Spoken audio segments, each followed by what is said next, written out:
Aujourd'hui, on vous parle de The Infinite Game, le dernier livre de Simon Sinek. Dans la vie, il y a deux types de jeux. Il y a les jeux finis et les jeux infinis. Alors là, je parle au nom de Simon Sinek, évidemment. Le but, s'il y a un but du jeu infini, c'est de perpétuer le jeu. C'est pas parce que tu joues des jeux finis que tu n'es pas dans un jeu infini. C'est une petite victoire dans un très grand bassin.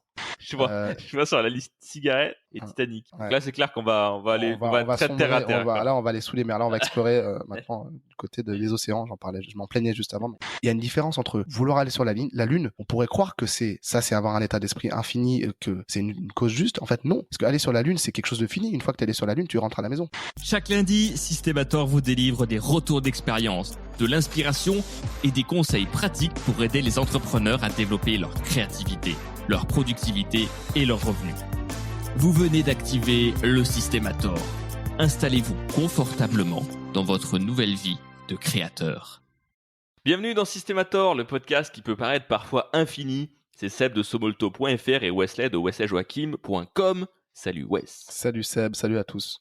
Aujourd'hui, on vous parle de The Infinite Game, le dernier livre de Simon Sinek, auteur de Commencer par le pourquoi. On a fait un épisode, mon cher Wesley, sur le pourquoi, comment trouver son pourquoi. Et d'ailleurs, nous avons une magnifique prestation proposée sur le site web www.systemator.tech. Ça c'est fait. On peut cocher la petite case, mon cher Wesley. Simon Sinek, c'est un leader qu'on aime particulièrement avec Wesley parce que il va toujours un peu plus loin, il repousse un peu les limites. Il a vraiment une réflexion très profonde du leadership, de manière générale, et de toutes ces choses-là. Et là, on va vous parler de The Infinite Game, qui peut se traduire par le jeu infini. Et Wesley, c'est un livre que tu as lu aujourd'hui, dont tu vas nous parler, que je n'ai pas lu. Et on fait un peu ce test de... tu vas me parler de quelque chose, d'un livre entier que tu as lu et que moi, non. Donc, ouais, il est sorti il n'y a pas très longtemps et il n'a pas été traduit en français, il me semble. Moi, je l'ai écouté plutôt que lu sur Audible. Il paraît que c'est la même chose. Dans le sens où il y a une étude scientifique apparemment qui montre que on active les mêmes zones dans notre cerveau quand on lit que quand on écoute. Exactement. J'ai pas attendu cette étude pour commencer à m'enfiler des livres audio. Moi, j'aime bien faire les deux. J'aime bien avoir un livre papier, un livre audio. Ça me permet même de lire deux choses en parallèle, mais puisque c'est pas le même canal, ça me permet de bien dissocier les choses. Yes. On rentre dans le vif du sujet, du coup. Oui, mais avant tout, les auditeurs peuvent faire un jeu fini, lui. Un jeu fini pour nous aider à nous jouer notre jeu infini. On va vous expliquer un peu comment ça se passe après. En l'occurrence, nous mettre 5 étoiles et un commentaire sur la plateforme de podcast de votre choix. On pense notamment à Apple Podcast, sans faire le favoritisme. Ça nous aide vraiment. Vous pouvez nous retrouver également sur systemator.tech, rejoindre notre communauté sur Discord. Voilà.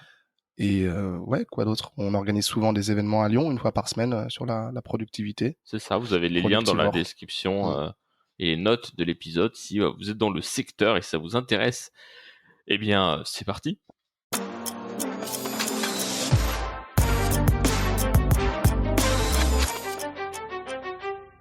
Alors Wesley, pourquoi est-ce qu'on doit vivre la vie avec un état d'esprit infini ?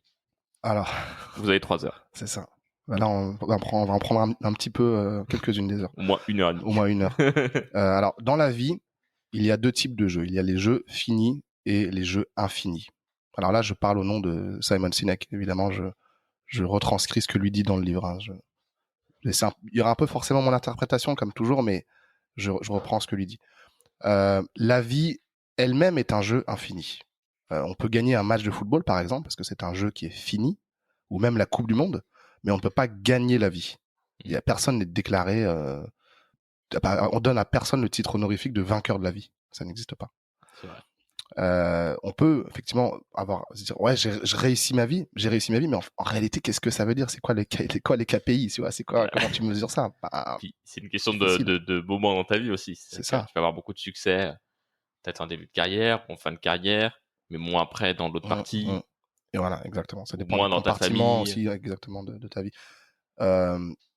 Donc, pour clarifier encore un peu plus cette définition, les jeux finis, ils sont joués par des joueurs connus de tous. Par exemple, un match de foot, on sait qu'il y a 22 joueurs, 11 de chaque côté, en tout cas en début de match, et ils ont des couleurs bien définies, des maillots bien définis. Les règles aussi sont fixes et fixées au préalable. Ok, on sait que si tu, je sais pas, t'es joueur de champ et que tu touches le ballon de la main, bah, il va t'arriver des bricoles. T'as pas le droit de le faire. Il y a, en tout cas volontairement, et il y a un objectif qui est clairement défini, c'est gagner le match. Dans les règles, évidemment, du football.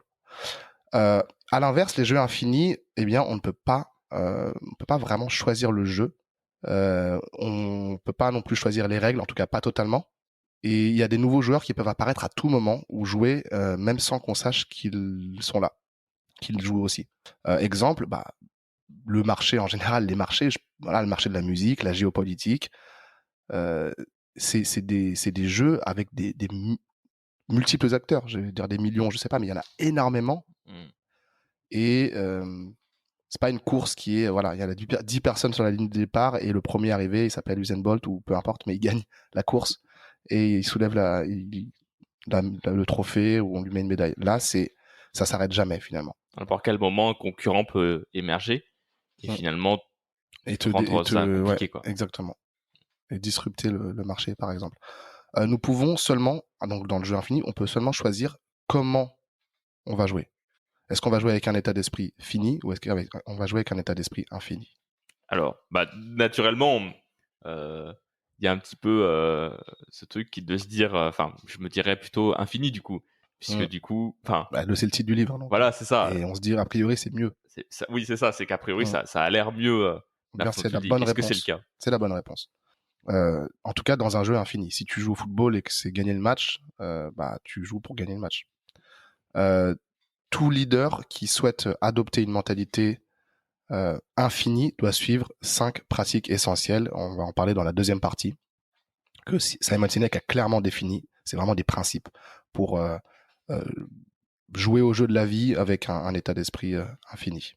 Et je dis exprès jouer au jeu de la vie pour reprendre ces termes à lui, mais c'est vivre la vie, hein, tout simplement.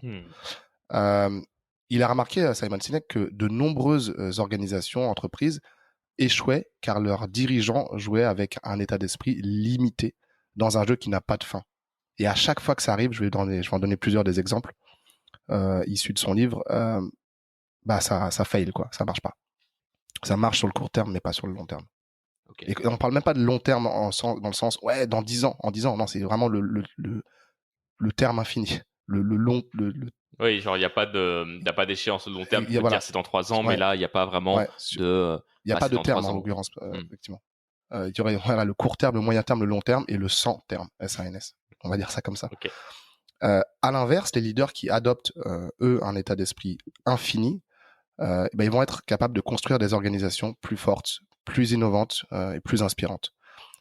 Ils ont la résilience, qui est une valeur très importante, une qualité très importante, pour prospérer dans un monde en constante évolution, pendant que leurs concurrents, eux, ben, vont tomber au bord du chemin. En fin de compte, ce sont ceux qui adoptent un état d'esprit infini qui nous conduisent vers l'avenir.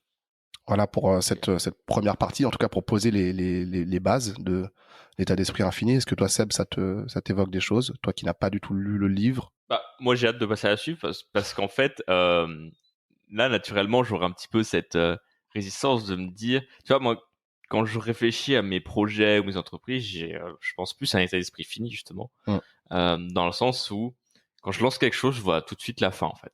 Dans le sens où je me dis, quand j'aurai atteint tel truc, après, je pense que je ferai autre chose, ou j'aimerais qu'il y ait une fin, en fait, aux choses, et de me dire, peut-être, tu vois, par exemple, Sobolto, peut-être que dans 3 ans, 5 ans, 10 ans, de me dire, ok, bah, l'entreprise aura réussi et soit je leur ai fait quelque chose et je serais moi-même peut-être plus dedans à gérer les choses, peut-être que j'aurais vendu, voilà. Mais en fait, d'un côté, je vois l'idée un petit peu de ce côté, bah, pour changer le monde, il faut que tu sois là longtemps, il faut que tu vives longtemps. D'un autre côté, il y a énormément de boîtes qui, bon, à part en France où on remet du cash tout le temps dans les boîtes pour qu'elles survivent indéfiniment, mais tu as beaucoup de boîtes qui survivent pas beaucoup d'années en fait. Au-delà juste des chiffres traditionnels qu'on disent oui, 80% des entrepreneurs échouent les 3 premières années. C'est pas vraiment ça. C'est sur 10 ans, sur 20 ans, faire la même chose, continuer. Quand tu dois partir, il faut quelqu'un pour te remplacer. Si tu as des équipes, tout ça, tu as une culture. Donc, tu vois, faut choisir bien les personnes. Il faut un certain état d'esprit, une certaine vision. faut faire avancer les choses. Voilà, donc en fait, moi, mon point de vue, pour le moment en tout cas, c'est les boîtes sont essentiellement, donc c'est des collectifs de personnes, mais tu as tout le temps des gens qui pilotent la direction de la boîte. Si au bout d'un moment, tu as une personne qui décide de s'en aller parce que lui, son temps est limité, et on a la conscience un peu des limites de notre temps, dans le sens où, finitude, voilà, tu vois, quand tu grandis, quand tu changes un petit peu, peut-être ton contexte familial évolue aussi, tu vois, toutes ces choses-là, peut-être t'as envie de faire d'autres choses et tout. Donc ça veut dire que tu décides à un moment de peut-être te retirer et de laisser la place à quelqu'un d'autre, tu vois. Donc, enfin voilà, c'est un petit peu les. Alors, ça fait partie intégrante du jeu. C'est bien que tu proposes ces objections, que tu les apportes, et moi je vais tenter de les lever dans la deuxième partie. Mais la première chose que j'ai envie de te dire, mon cher Sébastien, c'est que justement, le jeu infini les jeux infinis auxquels tu joues dans ta vie, ils sont infinis, et t'es juste une petite pièce parmi tant d'autres. Et on peut faire, d'ailleurs, si tu veux, on pourra un peu se poser, quand on va aborder les 5 grands principes, se poser la question de Somolto, savoir un petit peu, est-ce que Somolto, elle a ce principe-là ou pas, est-ce qu'elle veut le développer ou pas. Après, on a un mois, donc. Vous avez qu'un mois en plus, on va voir, effectivement. Mais au-delà de Somolto, je vais donner des exemples de très grandes entreprises qui ont survécu, qui sont là depuis 2 siècles, parce que justement, cet état d'esprit infini, il a été transmis de génération en génération, de leader en leader. Et c'est une très bonne chose de partir. L'idée, c'est pas de se dire je vais être immortel et être toujours à la tête de mon entreprise. C'est plutôt se dire c'est quoi la vraie réussite, c'est faire en sorte que moi, dans mon idée initiale, il y avait dans l'ADN, on va dire, cette première graine qui va germer, il y a cet état d'esprit d'infini, et que finalement, que ce soit moi ou pas qui gère le champ de blé dans 4000 ans, qui est toujours cet ADN là-dedans. Et c'est ça qu'on va voir. Et quand il change, et il change, et que les gens veulent, non, on veut juste tout le blé, et on veut, tu vois, faire la moisson, on veut tout le blé, mais on pense pas à l'année prochaine, forcément, ça dure pas bien longtemps. Je le simplifie comme ça, et Simon Sinek expliquera beaucoup mieux que moi. Mais c'est vrai que j'ai un petit peu ce truc de me dire, avant j'avais pas mal un peu cette vision, je pense, j'ai pas envie de dire naïve, mais des grandes visions, tout ça, ce genre de choses, de me dire, ouais, je veux lancer tel projet et faire en sorte que ça prenne telle forme et ça permette de faire vivre des gens et tout ça. Aujourd'hui, j'ai toujours l'ambition de faire vivre des gens d'une activité que je lancerai dans des milieux, en tout cas, des choses assez cool, tu vois, que le quotidien soit cool, qu'il y ait un bon équilibre vie perso, vie pro et tout, qui est paradoxal parce que moi, c'est pas quelque chose que j'entretiens. J'ai un équilibre vie perso assez pourri, vie perso, vie professionnelle assez mauvais, et pourtant c'est ce que je souhaite pour les gens, tu vois. Donc ça pourrait en parler, mais peut-être parce que tu le souhaites justement pour toi-même, et que c'est le fait de l'enseigner ou de favoriser chez les autres, c'est une manière pour toi de te rappeler que c'est quelque chose d'important et sur lequel tu aimerais bosser. On enseigne souvent ce dont on a le plus besoin. Peut-être, mais et du coup, ça me fait justement penser je rebondis là-dessus puisque c'est justement là où je veux arriver. C'est qu'au final, aujourd'hui, j'ai une vision un peu, si je suis 100% honnête, sans mettre un filtre pour que vous m'aimez bien et que je passe là, c'est que moi, clairement, c'est la thune qui m'intéresse, et de mettre bien, quoi. Tu vois, c'est de me dire, les projets sont cool et on développe la boîte et c'est sympa. Mais moi, clairement, l'objectif pour moi de ce que je fais, c'est même des projets que j'apprécie comme ITLFR ou ce genre de choses. Moi, mon intérêt, pour le moment, je le vois essentiellement financier, tu vois. Et j'ai justement hâte, tu vois, de me dire, j'ai rempli cette case pour me dire après. Et après, tu pourras jouer sur une fois parce que ça t'apportera quoi ensuite? Tu crées votre boîte, vous faites des millions, vous la revendez. Ouais, mais après, une fois que tu as ça, tu vas partir vers un autre sommet encore? Je sais pas, en fait. Soit parce que il y a un côté jeu aussi de se dire j'accumule, même si moralement, moi, c'est quelque chose que j'aime pas forcément et sur lequel je me suis battu à un moment politiquement, on va dire. Mais en même temps, je comprends un peu ce vice un peu de se dire d'accumulation, dans le sens où tu te dis ah ouais, mais en fait je vais il y a un côté jeu, en fait, tu vois, il y a un côté peut-être un peu de créer quelque chose, d'avoir cette sensation d'avoir créé quelque chose qui tourne autour de soi. Et en fait, tout ça pour dire que si j'enlève tous les masques, tous les fils, tout ça, et que j'essaie de parler vraiment de la façon dont je vois un peu les choses là-dessus, il y a un peu ce côté très égoïste finalement qui est prédominant. Et je sais pas si c'est un truc qui est un combat moi-même et que je me suis regardé en face et je me suis dit non mais en fait c'est ça que je veux en tout cas pour le moment, pour les 3 ans, 5 ans, 10 ans qui viennent. Ou est-ce que c'est quelque chose que enfin tout le monde est hyper égoïste aussi et qu'en fait c'est quelque chose qu'on socialement on n'arrive pas trop à accepter quoi. Je te rassure, t'es loin d'être le seul. Et voilà, on va passer en revue justement. Je te propose de passer à la partie suivante. Parfait. Et tu vas voir que voilà, moi je suis très loin d'avoir ces 5 principes. Mais c'est vraiment, en tout cas, avant de commencer, de rentrer dans le vrai vif du sujet de l'épisode qui est maintenant, c'est, je dirais, peut-être le meilleur livre un des tout meilleurs livres. C'est difficile de faire vraiment un podium pour le coup, parce que c'est un jeu infini aussi. Mais ouais, impact énorme. Ok, bah c'est parti alors.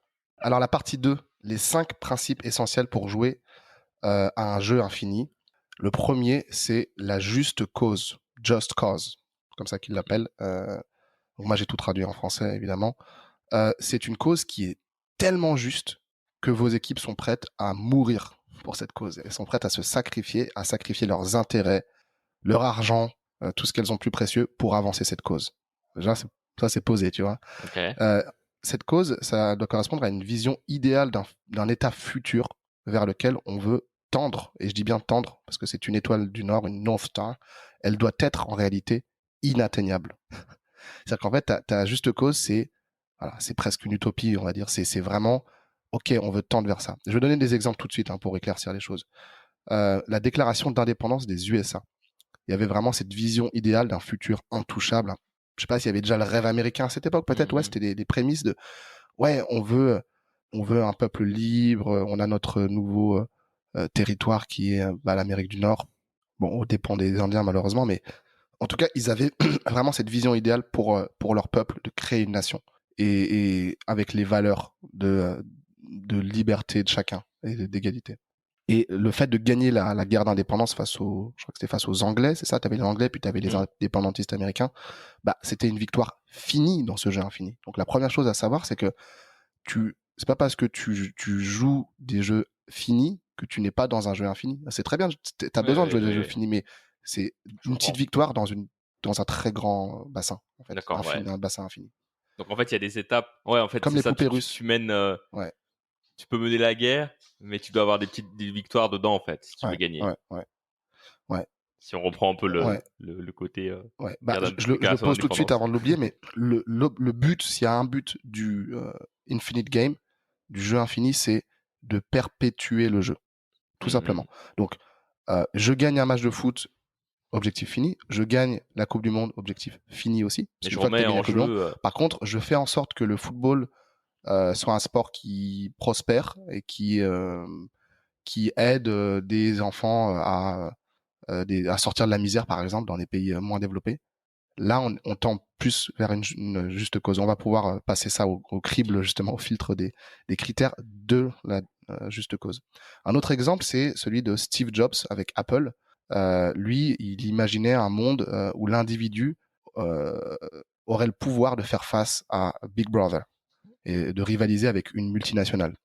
Et c'est comme ça que le Macintosh est né. C'était le produit parfait pour avancer cette juste cause. Mais finalement, on s'en fout du produit. Le produit, il va être la réponse à ça, à ta juste cause. Mais si demain, la technologie, elle prend une autre forme, ils vont peut-être créer, je sais pas, des puces électroniques qu'on mettra dans le cerveau, si c'est ce qui doit avancer leur juste cause. Ou pas, tu vois. Je donne un exemple premier qui me passe par la tête. Mais comment on rend l'individu indépendant, comment on lui permet de créer depuis chez lui. C'est pour ça que d'ailleurs les créatifs sont très fans d'Apple, quoi. Tous les métiers créatifs, parce qu'il y a cette idée un peu de rébellion face aux grosses institutions, aux grosses organisations, de se dire, ok, nous aussi, on peut avoir le pouvoir. Ouais. Après, c'est quand même une époque particulière, ce moment-là, dans le sens où aujourd'hui, tu pourrais plus refaire pareil, quoi. Les spots de pub comme ils ont fait en 1994 et 84 et toutes ces choses-là, Orwell et tout.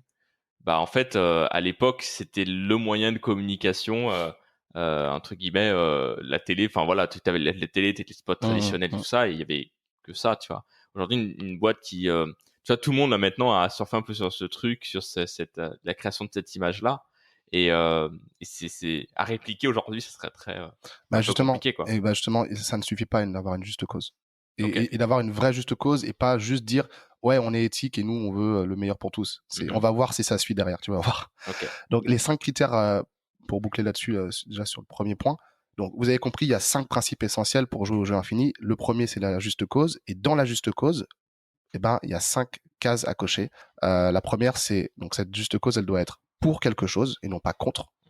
Elle doit être inclusive, donc bénéficier à tout le monde et pas qu'à une petite partie d'élite, par exemple. Troisièmement, elle doit être axée sur le service. Quatrièmement, elle doit être résiliente, c'est-à-dire elle doit être pouvoir s'adapter aux changements et pivoter quand c'est nécessaire. Et 5, idéaliste et donc inatteignable. Je vais pas rentrer trop dans le détail parce que je pense qu'on va y passer beaucoup de temps. Mais en tout cas, voilà l'idée pour cette Just Cause. Mais je trouve ça intéressant de parler d'idéalisme parce que c'est un truc dans les affaires, on en parle très peu. Parce qu'en fait, quand tu pars un peu sur la lune, tu vois, dans ta tête et que justement tu t'imagines une utopie et que ouais, tu crées un peu ta matrice, quoi. Les gens sont souvent réfractaires à ce genre de choses, ou non mais là tu vas trop loin, ou blabla. Et en fait, moi c'est quelque chose qui m'a toujours porté énormément, tu vois, d'avoir un peu ce côté idéaliste et d'avoir ma vision de ce que c'est que le métier de création de contenu, par exemple, de faire telle ou telle chose, de faire du marketing, ou tu vois, d'avoir vraiment cette vision un petit peu, je vais pas dire perché, mais ouais, sur la lune en quelque sorte, on va dire. C'est des termes. Ouais, si on peut percer. Après, c'est des termes c'est des étiquettes qu'on met. Mais voilà, en fait, imaginez une utopie qui de toute façon n'arrivera jamais, mais l'incarner et y croire profondément. C'est-à-dire que tu vois, ouais, je dis que ça arrivera jamais, mais malgré tout, dans moi, ce que je défends avec Somolto ou ce que j'ai fait avant par la suite, par le passé, pardon, j'ai toujours eu ce truc qui m'a poussé, tu vois, de me dire, j'aimerais que les choses fonctionnent comme ça, je pense que les choses fonctionnent comme ça, et je pense que si on fait telle chose, ça se passera mieux pour tout le monde, en fait, tu vois. Et c'est quelque chose, tu sais jamais si tu dois en parler ou pas, parce que il y a aussi, ça clive aussi, forcément. Il y a des gens qui vont être à fond avec toi, qui vont dire c'est génial, et d'autres qui peuvent être des profils qui t'intéressent, tu vois. Tu peux pas non plus balayer ça d'un tour de main en mode bah oui, mais les gens qui vont pas raisonner avec ce message-là, c'est des gens qui sont pas tes clients, qui sont pas intéressants pour toi. Bah ça dépend. Des fois, c'est justement des boîtes qui sont intéressantes, des clients qui pourraient travailler et qui sont intéressants, mais qui ont un peu ce raisonnement plutôt pragmatique là-dessus et qui du coup vont un peu calmer ton idéalisme. Et le problème, c'est que je trouve que cet idéalisme c'est sacré, quoi. C'est-à-dire que si tu laisses des gens rentrer et l'abîmer, bah en fait, ta motivation, elle descend. Tu vois, parce qu'en fait, c'est comme si on cassait tes rêves, en fait. Bah, ça tombe parfaitement que tu abordes ce point, parce que le deuxième principe essentiel pour jouer au jeu infini de la vie et de n'importe quel jeu infini dans lequel on se trouve, c'est de développer des équipes de confiance. Tu vois, tu viens de toucher à ça. Ok, comment je recrute des gens qui sont aussi perchés que moi dans ma vision? Et ben justement, il y a une différence entre I love my job et I like my job. Il n'y a pas vraiment de traduction en français. Il y aurait j'adore mon métier et j'aime bien ce que je fais. J'aime bien mon métier. Ouais, c'est pas la même chose. Quand on te demande est-ce que je traduis Simon Sinek, mais est-ce que t'aimes bien ta meuf ou ta femme? Si tu dis je l'aime bien, c'est pas la même chose de dire je l'aime. Tu vois, en anglais t'as I like my wife ou I love my wife. C'est clairement pas la même chose. Et ce qu'il dit Simon Sinek, je trouve ça intéressant, c'est que par exemple tes enfants, tu peux ne pas les aimer un jour. I don't like them today, but I love them. Donc tu les adores tout le temps. Le vrai amour inconditionnel, c'est tout le temps. Tout le temps. Il n'y a même pas de question. En revanche, il y a des jours où ça va te faire chier. Et en fait, ton job, c'est pareil. Si tu adores profondément ton job, il y a des jours où ça va être relou, mais c'est pas que ta juste cause, elle est remise en question. C'est juste que, il y a des accros, quoi. Il y a des accros, il y a des contretemps, il y a des gens cancer qui te font chier au téléphone, par exemple, etc., etc. Donc, il insiste, Simon Sinek, sur l'importance des managers. C'est à eux de créer un environnement dans lequel leurs équipes peuvent bosser à leur meilleur potentiel naturel. C'est aux leaders d'insuffler cet état d'esprit, de faire ressentir aux employés qu'ils peuvent être eux-mêmes, qu'ils peuvent avouer qu'ils ont fait une erreur, qu'ils ont peur de quelque chose, qu'ils ont besoin d'aide et qui sentent qu'on peut leur faire confiance. Il donne 2 exemples que je vais aborder en surface. Le premier, c'est l'hôtel Four Seasons. Il parle de Four Seasons de Vegas et il parle donc il se fait servir par un gars qui s'appelle Noah. Et Noah, il est juste aux petits soins avec Simon Sinek. Mais vraiment, le mec a jamais vu ça. Et il lui pose la question, il dit, mais est-ce que tu aimes bien ton job? Do you like your job? Et Noah répond, I love my job. Tu vois, il fait vraiment cette distinction. Et il lui demande pourquoi. Parce qu'en plus, il devait être en train d'écrire son livre et forcément, ça l'a inspiré, hein, visiblement, puisque c'est dans son livre. Et Noah lui répond, parce que mes supérieurs hiérarchiques me font me sentir trop bien ici. Ils me demandent comment ça va, mais ils me demandent vraiment comment ça va. Ils me demandent pas comment, ça va bien aujourd'hui, et ils continuent à marcher. Non, ils prennent le temps d'écouter ma réponse, ils parlent avec moi, même si ça doit prendre 3 minutes. Et c'est vraiment la différence entre une équipe, plutôt une hiérarchie, une top hiérarchie qui veut presser le jus de toutes ces équipes, et une top hiérarchie qui a compris qu'il y a du jus, mais qui se dit, attends, comment est-ce qu'on va faire? On va faire ça de manière un peu moins intensive et plus humaine, tu vois. Et c'est une différence énorme, parce que l'autre exemple qu'il donne, qui part à l'opposé, c'est, si je dis pas de bêtises, je crois que c'est Southwest Airlines, ou Southeast peut-être. En tout cas, c'est une compagnie américaine, et le service client est pas top. La preuve en est qu'à un moment donné, il y a une couille sur un vol, par rapport à l'embarquement, il y a quelqu'un qui doit être prioritaire, mais enfin bref, il y a une embrouille comme ça. Et une des employées, elle parle mal au gars en disant, bah non, c'est comme ça, c'est la règle, alors que justement, elle aurait pu faire un geste à ce moment-là. Je sais plus la situation exacte, mais peu importe. Et le gars lui dit, mais ouais, mais là, vous pouvez le faire vraiment. Et, pourquoi vous le faites pas? C'est bon, personne ne le saura et tout le monde est content. Et elle lui répond, ouais, mais si je fais ça, je risque de perdre mon job et voilà, ça me fait peur. Et qu'est-ce qu'on comprend derrière, c'est que ses supérieurs à elle ne lui font pas confiance, et donc puisqu'ils lui font pas confiance, c'est tu suis un script exactement comme ça, et il y a aucune marge pour de flexibilité pour arranger des choses s'il le faut, pour être justement faire un geste commercial ou être compréhensif, etc. Et du coup, elle suit ça à la lettre parce qu'elle a peur justement. Et tu vois la différence. Tu vois, parce qu'on lui dit. Après, ça dépend de ton poste, évidemment. Le mec qui bosse sur le tarmac, on va pas lui dire allez, tu peux piloter l'avion, c'est pas ça. Mais de vraiment leur faire confiance en leur disant ok, toi, tu es à ton poste, tu dois gérer X, Y, Z, mais s'il se produit ABC, ou si X, Y, Z se produisent pas comme prévu, je sais que voilà l'état d'esprit à avoir, tu vois, plutôt que suivre un script, encore une fois. Tu penses que c'est quelque chose qui va perdurer, un peu ce côté justement peur, parce que c'est des sujets dont on parle beaucoup aujourd'hui, du bonheur, du sens au travail et dans sa vie. Et du coup, il y a aussi un pan sur la qualité du service, en fait. Ouais. Aujourd'hui, ça suffit plus juste de délivrer quelque chose là-dessus. Si le service est de mauvaise qualité, tu reviens pas, en fait. Tu vois, surtout dans des secteurs pareils. L'aviation, c'est un des pires milieux parce que t'as aucune marque d'aviation qui fait rêver, tu vois. T'as très peu de marques où tu te dis, je veux tout le temps prendre cette compagnie, et tu prends le moins cher, quoi. C'est tout, tu vois. Et ouais, enfin, tu vois, il y a vite, enfin, tu peux vite avoir une très très mauvaise image, et pour les affaires, c'est super compliqué, je pense, de changer un peu cette image-là. Ouais, pour le coup, il y a des compagnies aériennes qui sont bien, des top compagnies, mais elles sont plutôt en Asie, donc on les connaît peut-être moins. Ou en Asie ou au Moyen-Orient, je pense à Emirates, je pense à Etihad, ou à Cathay Pacific, par exemple, je crois que c'est à Hong Kong. Enfin bref, qui sont parmi les tops, et j'imagine que c'est pas parce que leurs avions volent plus vite, parce qu'on a tous les mêmes, il y a 2 constructeurs, hein, donc non, c'est vraiment par rapport au service. Moi, je me souviens quand j'ai pris Emirates, ouais, c'est la classe quand même, quoi. C'est la classe, c'est pas pareil qu'EasyJet. Mais bon, non, après, c'est pas qu'une question de marque, hein. Ouais, ok. Enfin, si, c'est une question de marque par rapport à ce que je viens de dire, mais je veux dire, après, chacun a sa personnalité aussi. C'est pas, voilà. Ok. Une hôtesse EasyJet, elle peut être très sympa aussi et à l'écoute. Mais le management par la peur, est-ce que c'est quelque chose qui va rester, tu vois, aujourd'hui? Non, moi je pense que c'est voué à disparaître. Et d'ailleurs, je pense que justement les entreprises qui raisonnent comme ça, dont les élites raisonnent comme ça, elles vont se planter à un moment donné. Et il donne un très très bonne. Alors c'est pas vraiment un exemple, il explique un schéma, Simon Sinek. Il dit imaginez que vous avez donc 2 axes et que vous avez la performance Alors je sais plus, je crois que c'est l'axe qui monte, c'est des je sais même jamais, abscisse c'est en bas et ordonnée c'est en haut, ou l'inverse. Bref, en gros, tu as le fait d'être performant au travail et le fait d'être bienveillant au travail.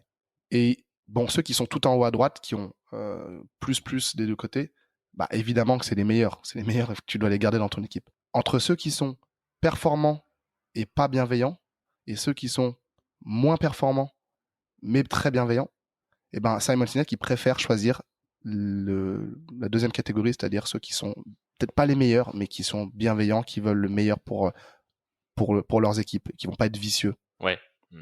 Ok. Donc voilà, c'est ça l'idée des équipes de confiance.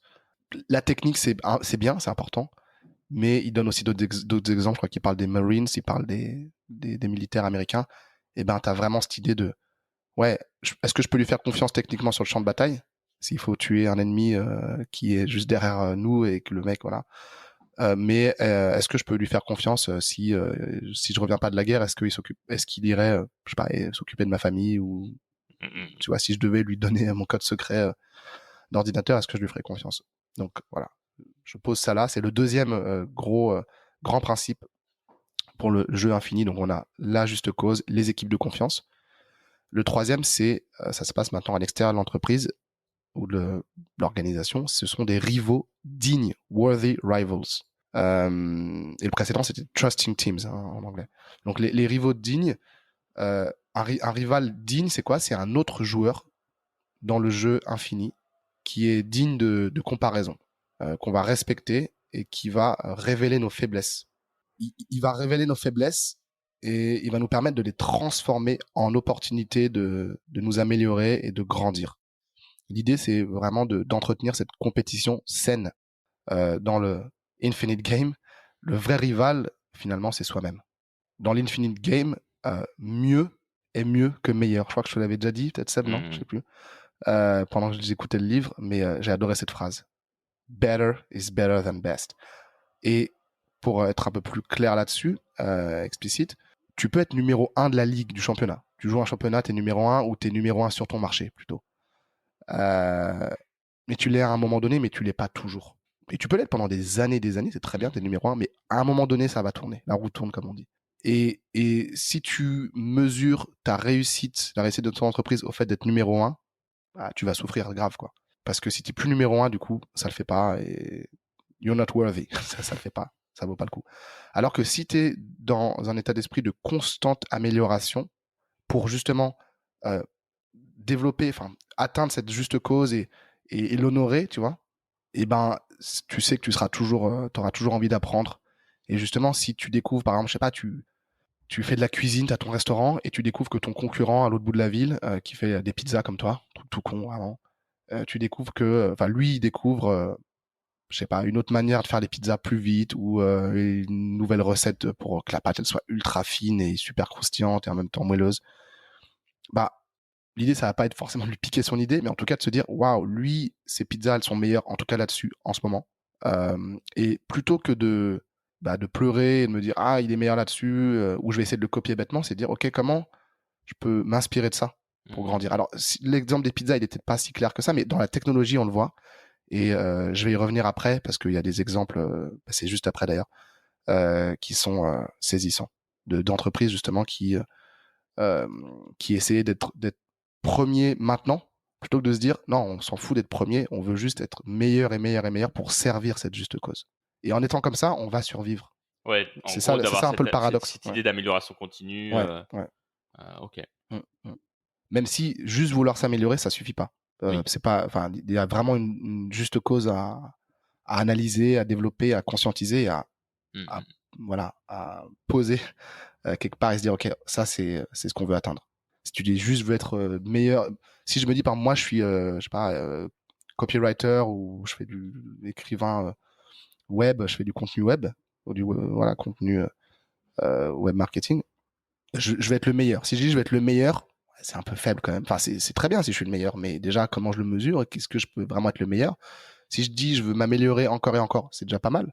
Mais si je me dis plutôt ok, je veux permettre à l'industrie de l'innovation dans la ville de changer la face du monde sur en réglant des problématiques environnementales auxquelles on fait face au XXIe siècle, en créant un contenu qui va leur permettre de communiquer leur pourquoi et justement leur juste cause, bah là c'est quelque chose de, déjà c'est pas vraiment atteignable, mais tu vois, t'as Ouais, plus mais envie de me suivre quand je te dis ça que si je te clair. dis je vais être le meilleur Je comprends. copywriter. C'est clair.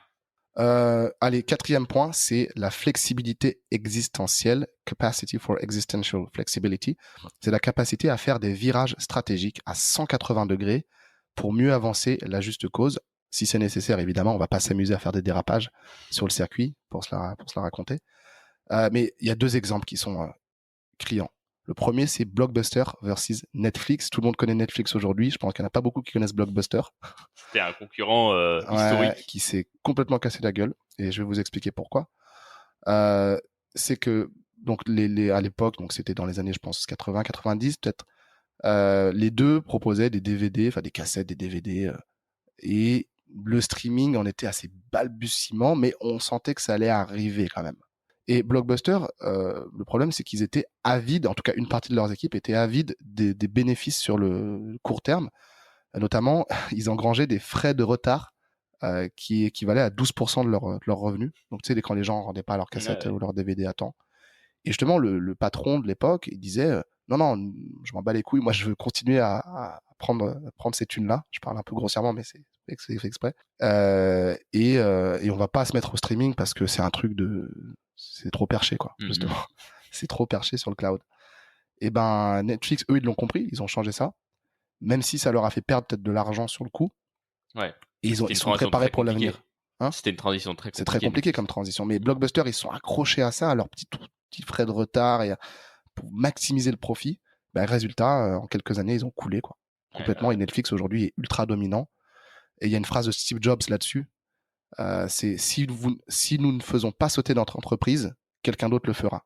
Donc si nous on fait pas ce virage à 180 degrés, en fait il y a un obus qui arrive, qui est les changements des mœurs sur le marché. Ça c'est l'obus, c'est la météorite, c'est de l'astéroïde. Si nous on tourne pas le vaisseau à 180, même si ça fait très mal et c'est dur, on va se faire déglinguer ou dézinguer, comme dirait David David. Donc ça c'est le premier truc. Et justement il y a l'exemple, je vais caler entre parce qu'après je vais parler de Kodak, mais de Steve Jobs, Apple, je crois que c'est le Macintosh, ou en tout cas la souris, je ne sais pas si c'est Apple qui a développé la souris, mais en tout cas le fait de pouvoir déplacer un curseur sur l'écran. Et je crois qu'ils ont acheté ça, si je dis pas de bêtises, à Xerox, cette technologie. Ouais, je sais pas s'ils l'ont acheté ou s'ils l'ont clairement copié. Ouais, peut-être copié, mais en tout cas.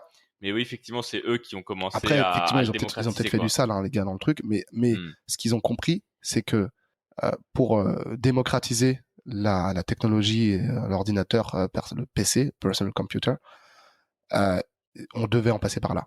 Et c'est vraiment ça, c'est vraiment sacrifier le court terme pour, sur le long terme, avancer la juste cause. Et tu te rends compte, si aujourd'hui on avait besoin de coder pour allumer l'ordinateur et pour aller sur Internet, mais il y a beaucoup moins de gens qui l'utiliseraient, en fait. Même nous, on sait pas. On saurait coder, si peut-être. On le faire, mais... Bref. Ouais. Donc voilà ce qu'il dit Steve Jobs, c'est faites sauter vous-même votre entreprise, remettez-vous en question avant qu'il soit trop tard. Autre exemple, Kodak. C'est un truc de ouf, cette histoire. Leur juste cause à eux, c'était, je sais pas si c'est toujours, hein, je crois pas, tu vas voir la fin, était de démocratiser la photo, parce que Kodak, ça date de la fin du 19e siècle, hein, c'est des années 1800 et quelques. Ouais, c'est vraiment très vieux. Ouais. Et donc démocratiser la photo, la rendre accessible à l'individu, et pas qu'au photographe. Tu pouvais prendre des photos de ton mariage un peu toi-même, tu vois. Bon, ça s'est pas fait tout de suite, évidemment. Et en 1975, la caméra digitale a été inventée par Kodak, mais ils l'ont très vite supprimée du marché.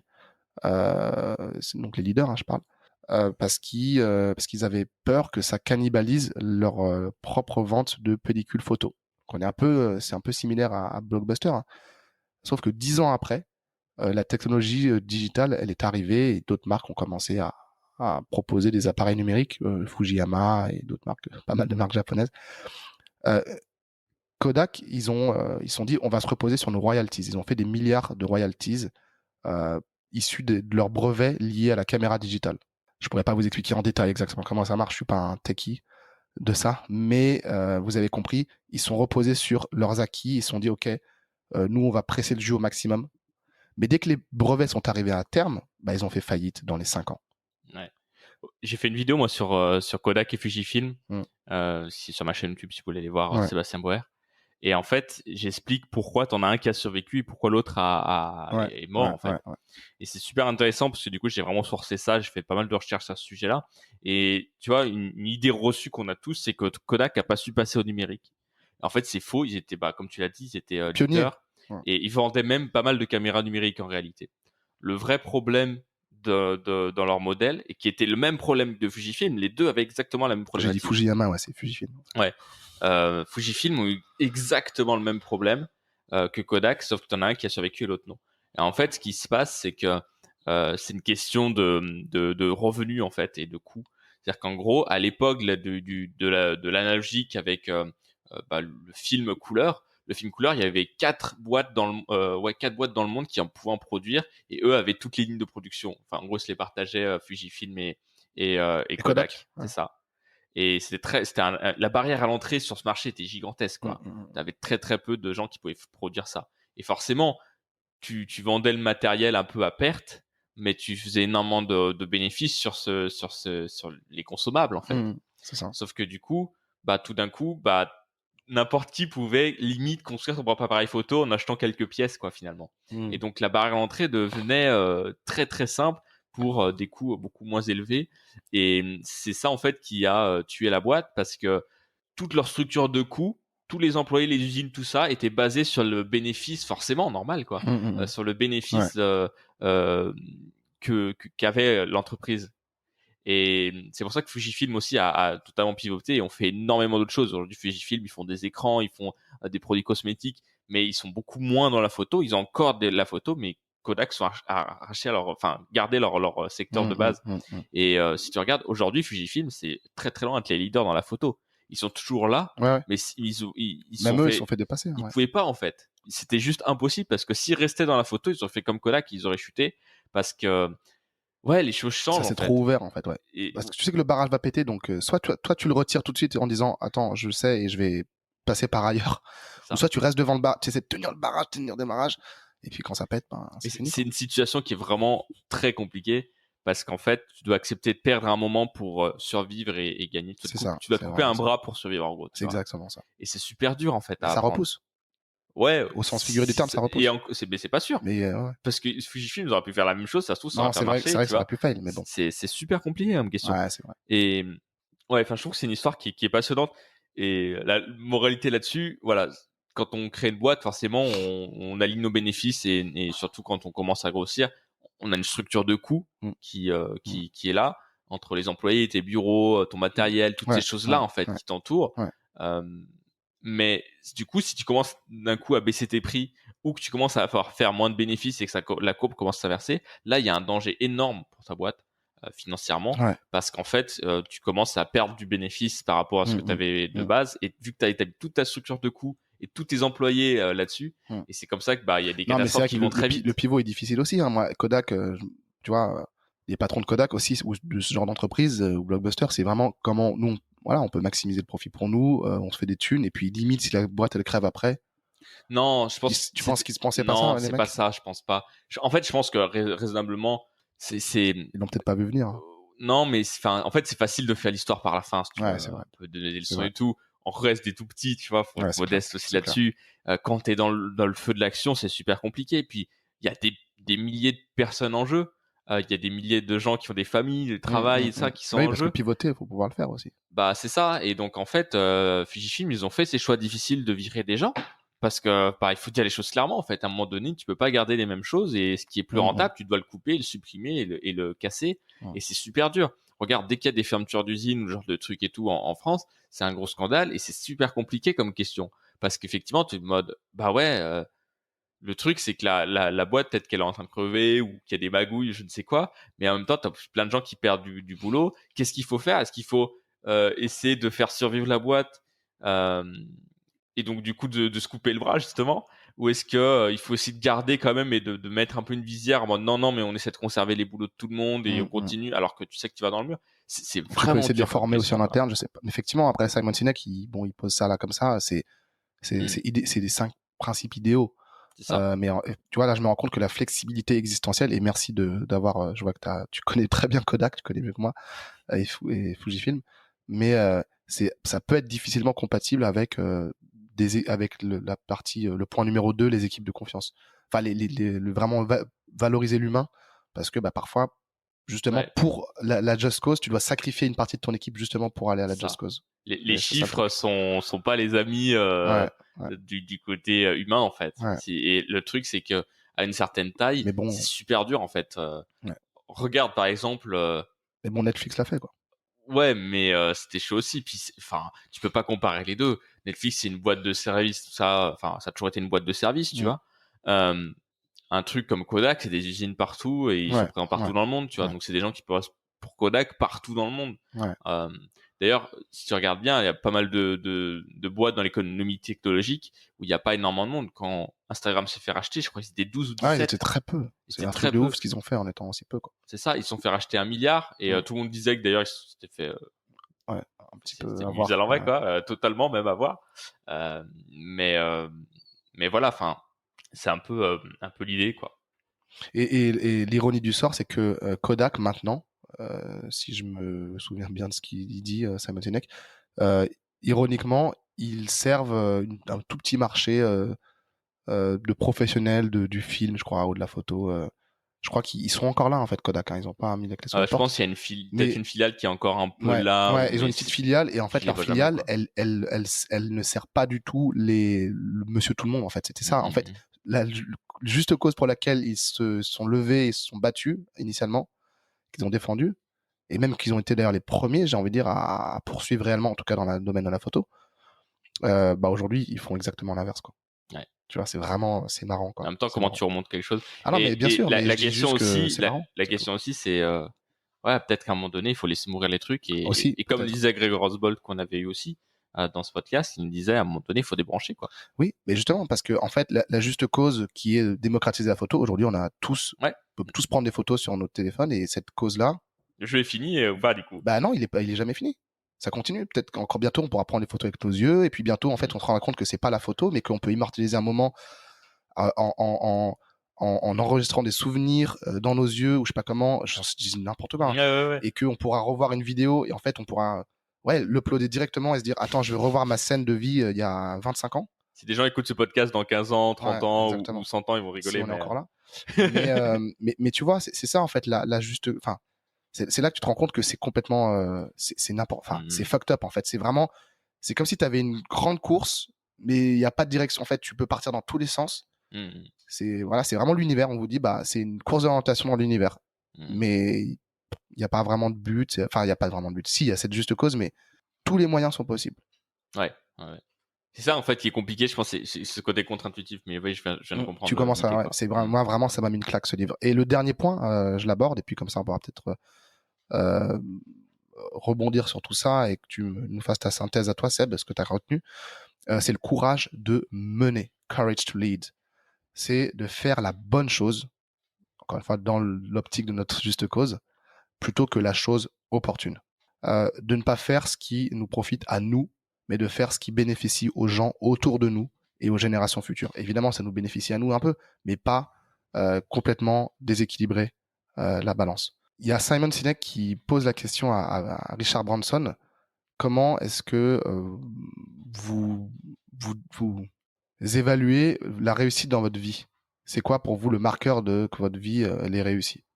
Et Richard Branson de répondre: ne jugez surtout pas la qualité de ma vie à la qualité de Virgin, de mon entreprise, mais jugez-la à la qualité de mes enfants.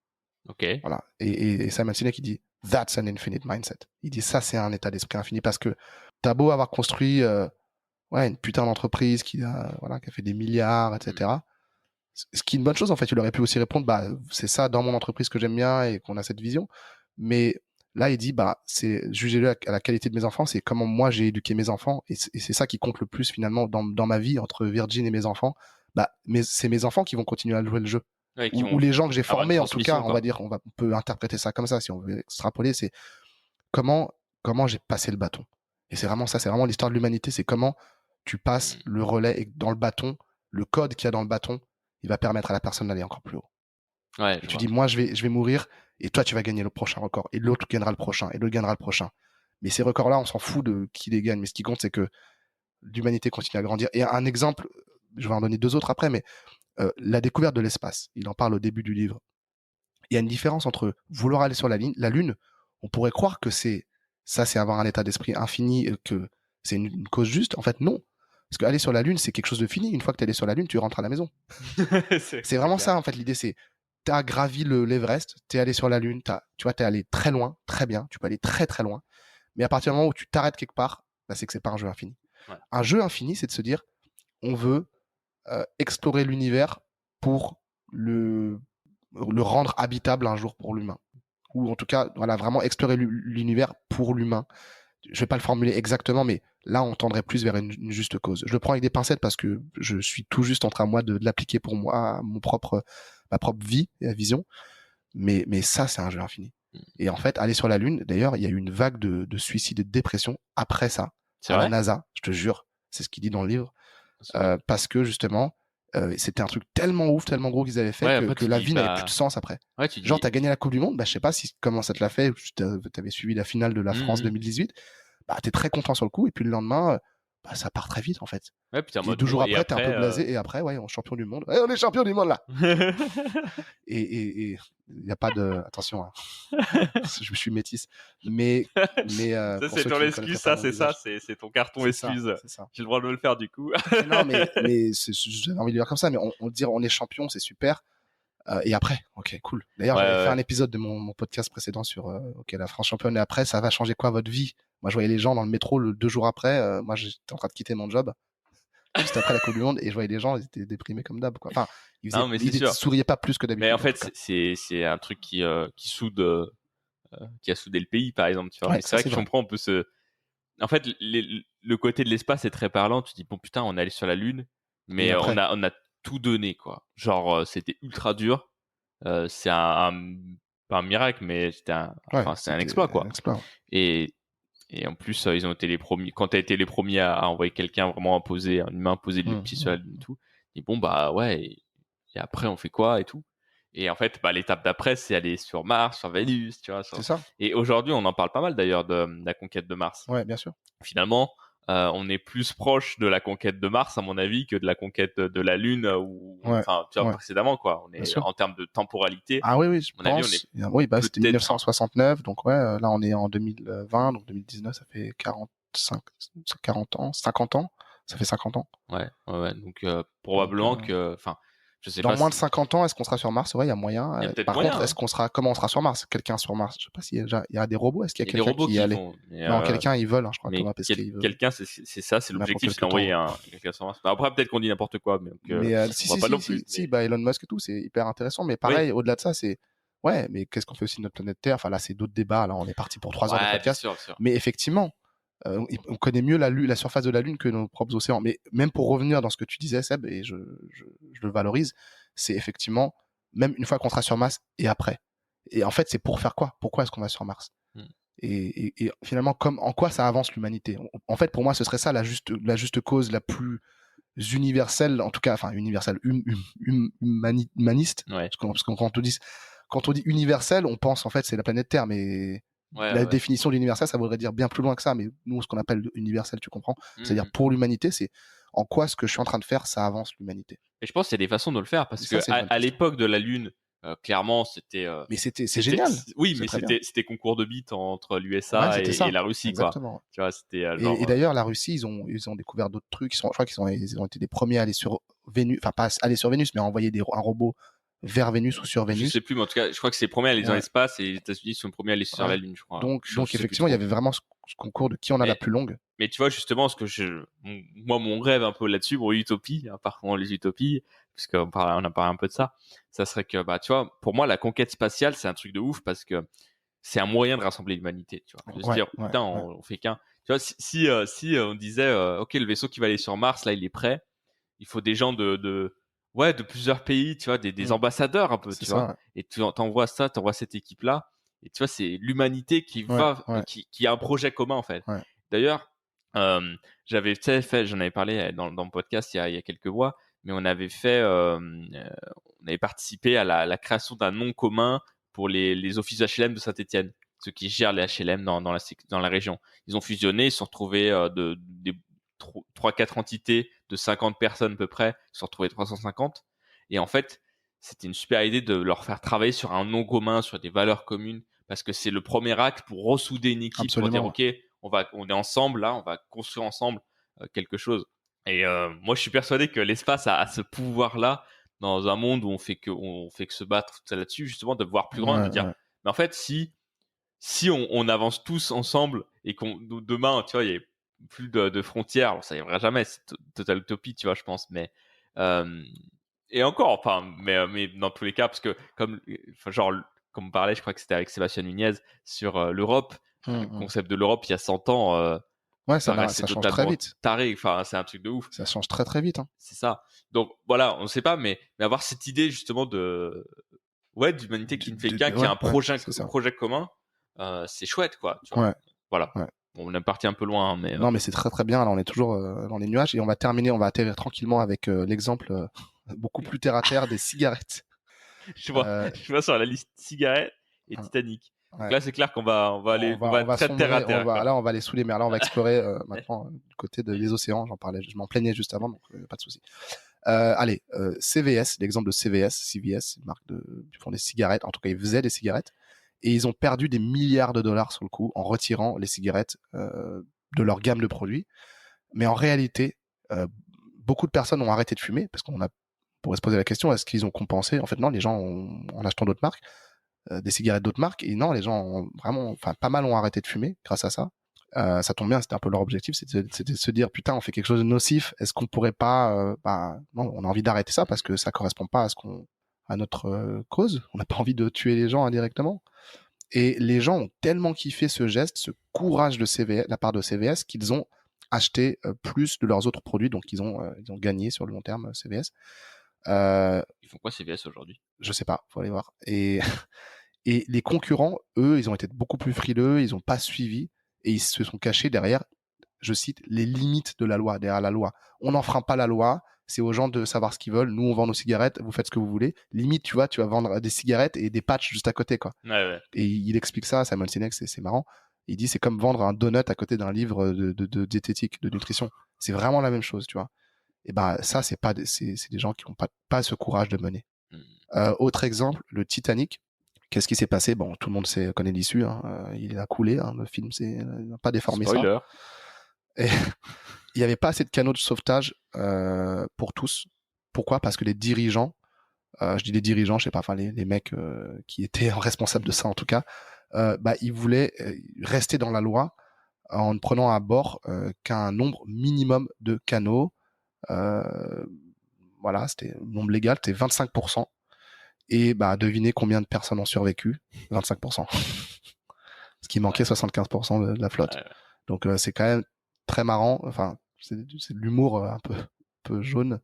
Mais voilà, en ce qui concerne ce dernier point, ce courage de mener, de se dire, ok les gars, je suis prêt à sacrifier ça, on va perdre sur le court terme, mais par contre, ouais, putain, on est humain, quoi. Je veux dire, si c'est juste pour favoriser l'élite, j'ai pas envie de faire mon mec gaucho ou quoi, parce que c'est même pas une question de politique, c'est vraiment une question d'humain. Est-ce que toi t'aimerais comment de faire des choix? En fait, tant que ça nous touche pas, tant que ça nous touche pas, on bouge pas le cul, quoi, tu vois.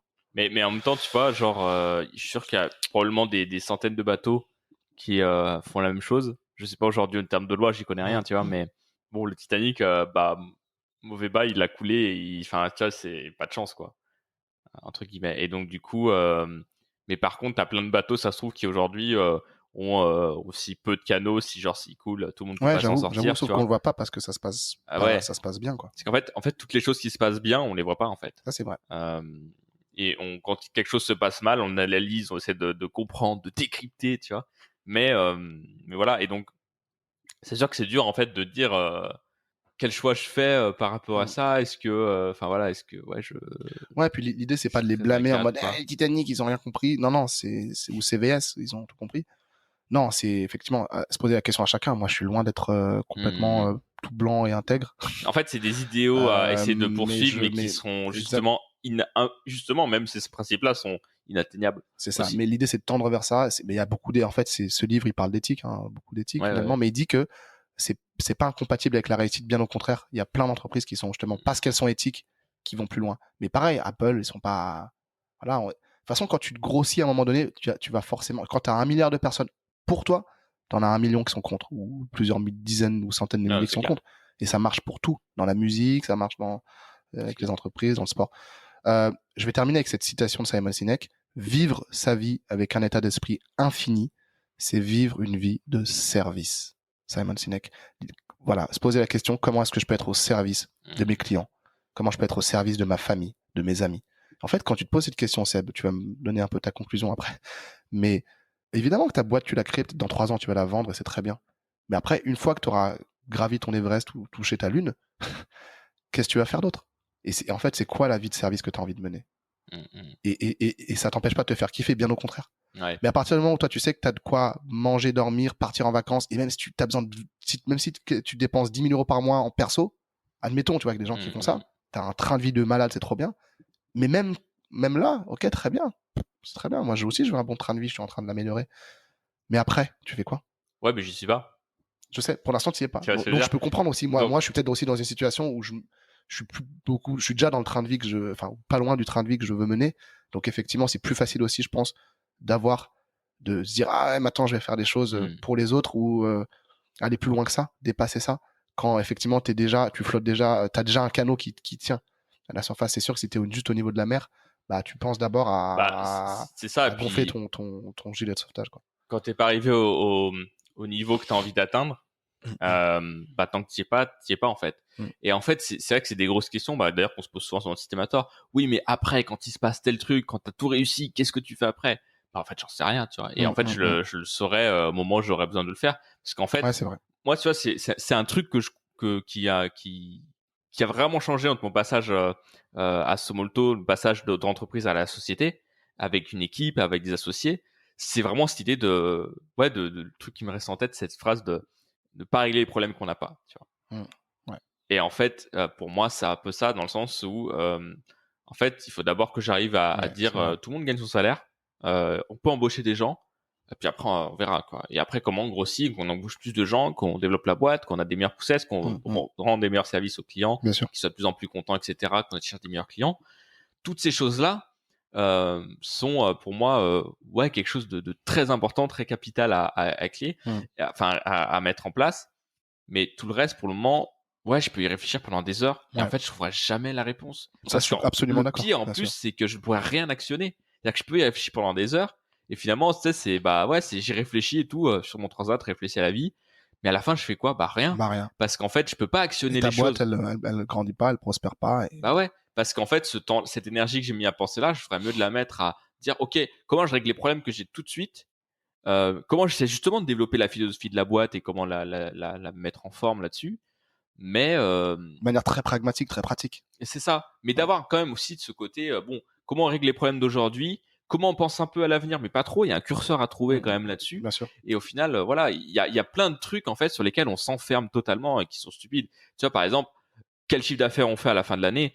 Enfin, on s'en fout, quoi. C'est pas ça qui compte. Ce qui compte, c'est est-ce que à la fin d'année, on a tout le monde vit avec un salaire correct? Est-ce qu'on a pu embaucher des gens? Là, t'es déjà dans quelque chose c'est déjà très noble. Alors, le terme, l'idée, c'est pas se dire est-ce que c'est noble, est-ce que c'est pas noble, mais c'est déjà très bien en fait. Tu te rends compte, t'es en position de faire vivre des gens bientôt. Et là, vous êtes déjà 3 sur le projet, vous avez un stagiaire. Tu fais déjà des choses que 99% des gens n'ont jamais fait, ne feront jamais de leur vie. Ouais, mais le truc aussi, c'est que, tu vois, en fait, l'énergie cinétique qu'on met pour lancer ça, elle est délirante. Vraiment. C'est clair que tu vas pas passer des heures et des jours à réfléchir à ta just cause. Non, c'est clair. Mais pour moi, juste me permettre de te le dire, moi je trouve que tu as déjà ça en fait, surtout que tu n'en es pas conscient. Mais quand tu me dis, je vais pas spoiler justement parce que c'est toi qui dévoiles ce que tu veux sur ta boîte, mais ce que je peux quand même, je pense dire, c'est que tu as une vision quand même assez précise, assez spécifique et différente de la manière de gérer une agence de com, parce que finalement vous êtes, si je dis pas de bêtises, globalement c'est ça, après d'une manière mais ce que vous faites, ça tourne quand même. On est en train de le définir, mais c'est difficile. Vous êtes en train de le définir, mais quand tu me dis, ah mais Wesley, moi je remarque, et tu me l'avais dit bien avant Somolto, que ça va pas dans les agences de com que j'observe, et si moi j'en crée une, je ferais ça à la place, ben je me dis ouais putain, et le mec il a de la suite dans les idées, il y a quelque chose, tu vois, c'est pas parce que t'as une juste cause que t'as pas de KPI, bien au contraire. Bien sûr. Mais effectivement, Là, c'était plus mon idée de dire oui et après dans le sens tu où... vas pas en gros suroptimiser quelque chose, de dire ouais je veux la juste cause, alors que ton entreprise demain elle va fermer si vous signez pas des clients, quoi. Je pense que c'est bien en fait d'avoir un objectif, de le poser, mais de pas en être esclave et de pas être obnubilé par celui-là non plus. Tu Ok. vois. Je peux me dire, parce qu'en plus, j'ai pas de retour dans le sens où, tu vois, la boîte vient d'être lancée. Je peux mettre un objectif qui sera sorti de mon chapeau, mais il faut que je sois à l'aise avec l'idée que ce soit sorti de chapeau et que ça se trouve, il est absolument irréaliste. C'est quoi quand tu tu parles, tu parles d'un objectif, tu penses à quoi par exemple? Financier ou nombre Et ça, de on s'en personnes qui fout. peuvent Là, bosser là, dans ce le truc, dont, tu là, vois ce ce que dont je on veux dire. parle dans les Infinite Games, c'est pas ça, hein, si t'as bien suivi. Oui, non, mais bien sûr. Mais après, pour matérialiser tout ça, Oui, quoi, bien c'est sûr. ce que je veux dire. Enfin, voilà. Mais en tout cas, je comprends l'idée dans le sens où, effectivement, il y a, toi, ce que tu peux faire et comment tu peux le mettre en place. Mais, ouais, ce côté passage de relais et faire en sorte de perpétuer des choses qui sont idées, qui t'ont marqué et le transmettre à d'autres personnes, ça, c'est clair que c'est fondamental. Après, est-ce que c'est aux boîtes de le faire aussi, tu vois? Genre, par exemple, CBS, c'est ça, hein. CVS, ouais. CVS, pardon. CVS, ouais. C'est eux c'était super dur, quoi, je pense, de prendre cette décision là. Est-ce que c'est dans le cadre de cette boîte tu dois le faire ou tu dois le faire autrement, tu vois, parce que tu prends quand même le risque de flinguer tout ce que tu as construit aussi en même temps, tu vois. Ouais. Mais c'est vrai que c'est des vraies questions super intéressantes. Mais en tout cas, je trouve le concept très Ils font des produits pharmaceutiques aujourd'hui. Ils font des produits pharmaceutiques, des compléments alimentaires, des trucs comme ça. Voilà, pour répondre à la question de tout à l'heure. Okay. Je peux pas aller sur leur site web parce que je suis pas aux États-Unis, donc voilà. Okay. Mais en tout cas, ouais, moi, ce livre, il m'a mis une claque. Je sais pas vous, j'espère que c'était clair pour toi, Seb. Moi, je trouvais ça chouette. Ouais. Les autres, vous pouvez pas vraiment me répondre maintenant. En tout cas, vous pouvez laisser un commentaire. Et des étoiles. Et des insultes, si vous le souhaitez. Non, vraiment, moi, je trouve que il dit ce livre-là, Simon Sinek, je devrais pas avoir besoin de l'écrire tellement ça paraît évident et ça coule de source, mais c'est bien de ramener ça sur le devant de la scène. Et ça veut pas dire, justement, comme tu dis, ça veut pas dire être toujours à fond là-dedans et oublier aussi le pratico-pratique.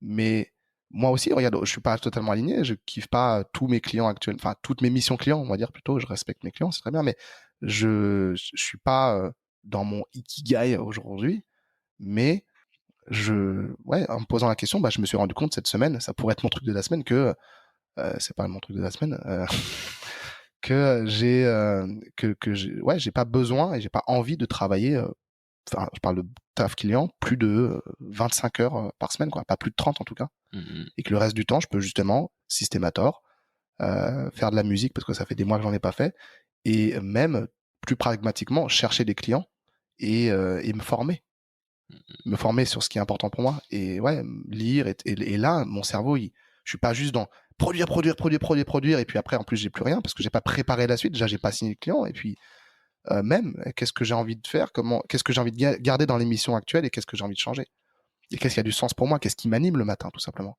Et là je suis en train d'ajuster un peu ma recette en disant on va mettre plus de ci et moins de ça. Mais ça prend du temps, hein, c'est sûr que ça prend du temps. Yes. On est bon? On est bon. Eh ben, écoute, mon cher Wesley. L'activator, ce serait d'acheter le livre et de l'écouter. Ok, pas besoin de générique.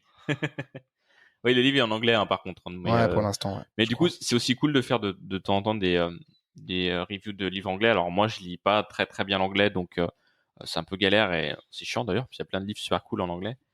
Mais du coup, ça permet aussi à des gens qui justement un peu sont dans la même situation que moi, qui sont pas en capacité de lire bien anglais ou de bien comprendre les choses, de pouvoir avoir accès à ces résumés un peu orientés.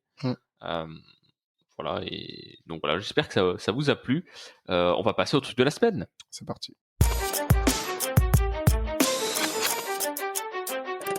Wesley, quel est ton truc de la semaine? Alors mon truc de la semaine, j'aurais pu effectivement parler de ma nouvelle manière de bosser. Non, c'est un peu plus paillette. J'ai rencontré Raj d'Autodisciple et Alexandre Cormon d'Alexandre Cormon. Non, c'est quoi? Récupérer son ex. Ouais. Les deux, je les ai rencontrés à Paris, pas en même temps d'ailleurs, l'un juste après l'autre. Ça faisait un moment que j'étais en contact avec eux. Je fais partie du du club de Rage sur les résolutions 2020. Alex Cormon, c'est une longue histoire, mais en gros, on le connaît via le documentaire qu'on est parti filmer d'ailleurs avec Seb en Islande, parce qu'il a rencontré Lisa Delberg, la femme qu'on a interviewée là-bas. Donc la boucle est bouclée. Et très sympa d'ailleurs, Alex Cormon. Il est a priori partant pour enregistrer un épisode avec nous, donc je vais le relancer, on va voir courant mars. Mais ouais, c'est des gars très simples en fait.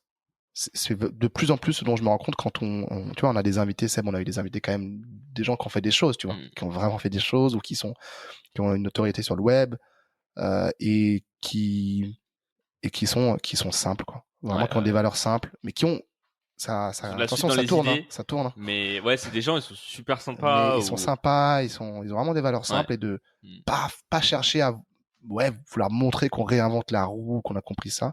Et Alex Cormon, je le voyais pas comme ça du tout. Tu vois, quand je regardais ses premières vidéos, enfin, je tombais dessus il y a, je sais pas, peut-être quelques années, je sais pas, 5 ans, 10 ans. Pour récupérer ton ex?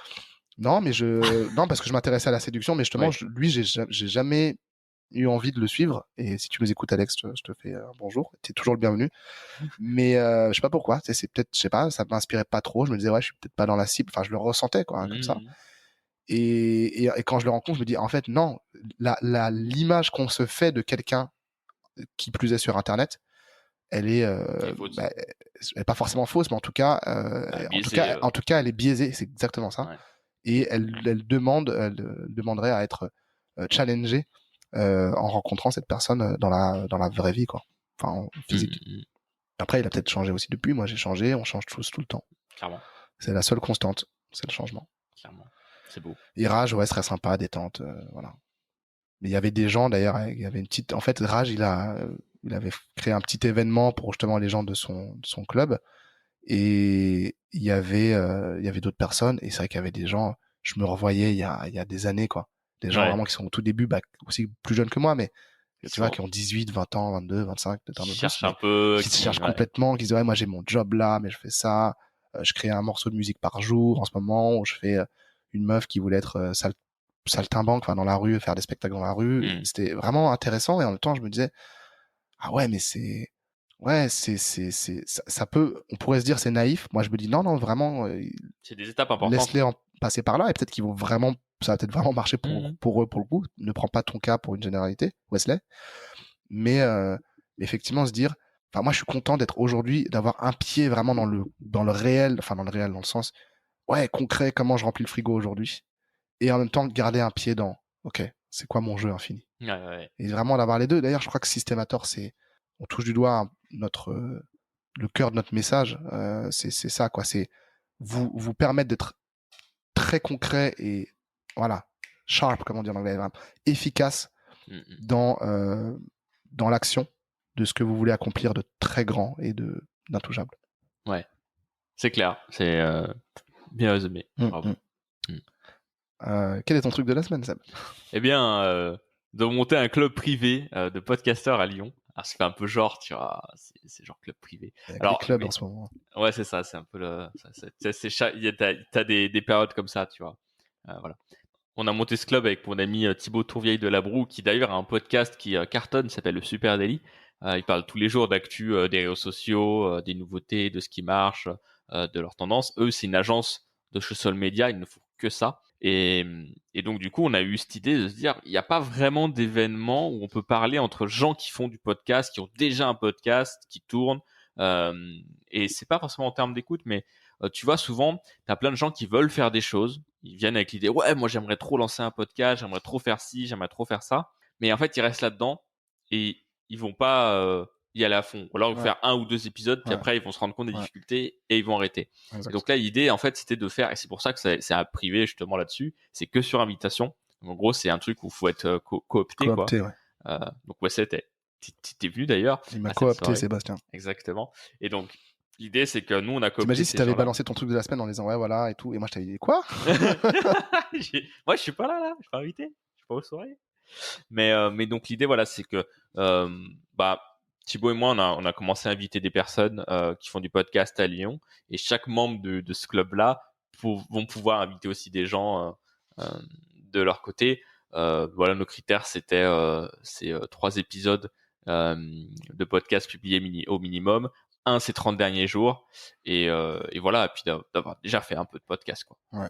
Voilà. Et donc l'idée, c'est cool, ça permet en fait d'avoir des. C'est vrai que quand on parle, il y a un côté excluant en fait de Mais dire ça. c'est exclusif et excluant. Et c'est Ça l'est, ça. hein, Oui, non, mais reconnaissons-le, en c'est fait. ça. C'est pas... En fait, c'est ça et c'est difficile un peu à dire de dire non, en fait, c'est un club fermé et n'importe qui peut pas rentrer et c'est en fait voilà, c'est volontairement excluant. Et tu vois, au début, quand on en parlait avec Thibaut, j'étais en mode, oh, c'est trop cool. Et puis après, quand j'en parlais un peu dehors, j'avais un peu un côté, j'étais semi à l'aise là-dessus. Parce qu'en fait, c'est un peu difficile, tu vois, à assumer le message, en fait. Les mecs, ils viennent de parler de l'inclusivité de The Infinite Game. Mais en gros, moi, c'est un truc que je veux juste, je le place là. Ça n'empêche pas d'être inclusif et de, je sais pas, un jour faire une session, une présentation dans ton meet-up sur le podcast, en fait, sur comment lancer son podcast, qui a déjà été fait plusieurs fois, j'ai l'impression, à Lyon. En fait, ça n'empêche pas ça. Pas parce que tu as un club privé que tu n'es pas ouvert aux autres par ailleurs. C'est ça, tu peux faire d'autres choses.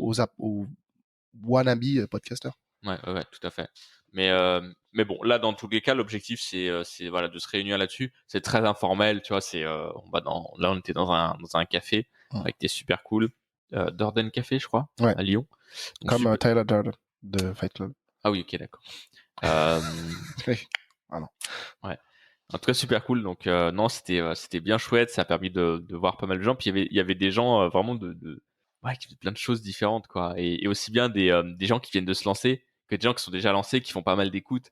Et c'est ça qui est cool, en fait. C'est qu'en fait, on n'a pas mis de barrière à l'entrée en termes de vues, tu vois, ou d'écoute sur le podcast, mais qu'on les a mis en termes de est-ce que les gens font, est-ce qu'ils ont lancé, et pour avoir des discussions de gens qui ont déjà mis le pied à l'étrier et qui sont face à de nouvelles difficultés, qui est pas celle de lancer ou d'avoir peur d'avoir rien à dire, qui sont les peurs du début, qui sont normales. Ouais. Mais là-dessus, il faut faire, en fait. Il y a pas 1 milliard de conseils. Il faut juste prendre le micro, t'enregistres, tu prends ton téléphone, t'enregistres tes points, quoi.